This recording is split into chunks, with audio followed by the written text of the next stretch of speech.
انسان پړپوس خراب شو. پړپوس په وجود کې هغه شی دی چې څاروي خلک حلال کړي نو پړپوس یې سپو ته اچوي، انسانان نه خوري. پړپوس د سپي د خوراک شی دی او د یو انسان پړپوس خراب شو. امریکې ته بوته، امریکا کې ورته وی چې دا علاج یو شته موږ سره بل نشته. هغه علاج څه دی؟ ادا که چېرته اکسیډنټ وشو او یو انسان هغه ډونیشن ورته دی وی، هغه مخکې لیکلي و چې که زه مړ شم نو زما اندامونه بل انسان ته لګولی شي. دا زموږ ملک کې نشته او په بار ملکونو کې شته. نو هغه ډونیشن عطیې والا پړپوس که بل څوک اکسیډنټ کې مړ شو په خپل مرګ هم نه، نو موږ به د هغه اپریشن وکړو، پړپوس به تا ته لګو. او په دې شرط چې ستا او د هغه بلډ ګروپ د وینې ګروپ هم یو وي، په دې شرط چې ستا او د هغه د پړپوس سیز هم یو وي. خدا به چل کله کېږي، بس د خدای وارو ته انتظار کوه چې داسې وشي نو کېږي به. نمبر مې 102 راغی، 102 نمبر مې راغی، 102 په قسمت خپل دی.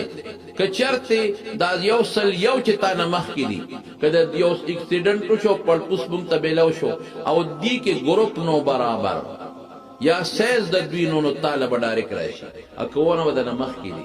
خو ته به مهرباني وکړې چې تا په دې نمبر کې 102 کې اچو، نو ته به مهرباني وکړې 2.5 کروڑه روپۍ به مخکې داخلې کړې. دا 2.5 کروڑه نن ریفنډیبل دي، دا به واپس کېږي نه، دا لاړه. د اپریشن خرچه به دې خپلی، د اسپتال خرچه به دې خپلی، د ډاکټر فیس به دې خپلی، د خوراک فیس به دې خپلی. الله هغه پړپوس چې مونږ یې سپو ته غورځو، تا سونه قیمتي پیدا کړی وی. اله انسان ته د غاښ پته ولګي چې په د دړ راشي. ما ته یو سړی وی غاښ مې خوږېږي، مې څه ته غواړې باباجي؟ بوډا و، څو کاله عمر دی؟ 80 کاله. مې 80 کاله په دې غاښونو ته په منونو غنم میده کړی، په غنمو ډوډۍ دې پې میده کړه، په منونو انار او امرود او په منونو نه پټنونو غلغله دې په دغه غاښونو په دې میچن میده کړه. نور ته څه غواړئ؟ د میچنې پل چې یو میاشت استعمال شي نو دا اوس بدلول غواړي. د جوسر هغه کټر چې لږ استعمال شي دا بدلول غواړي.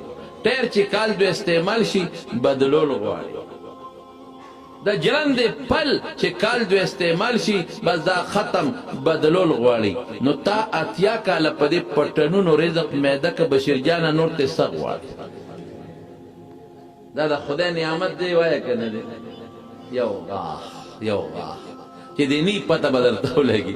ما ته بل چا ګنډېری راکړې، په لاره تلم ګنډېری په منډه راوړي، یو ګاډۍ ودرېد یو ځای کې په منډه 1 منټ صبر وکړه، خدای څه وایي ګنډېری راوړي. وي دا ځان سره واله په لاره بچوي.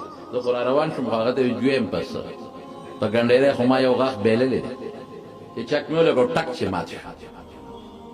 د خدای چې ما او تا له کوم اندامونه راکړي دي، زما قسم په خدای چې یو اندام د کروړهاو نه د اربهاو روپو دی. غاښ به کېدی خو هغسې بني چې کوم خدای قدرت درته پیدا کړی.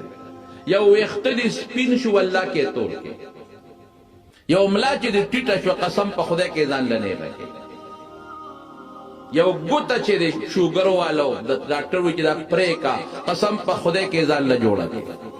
دا د چا احسانات دی وایه؟ الله.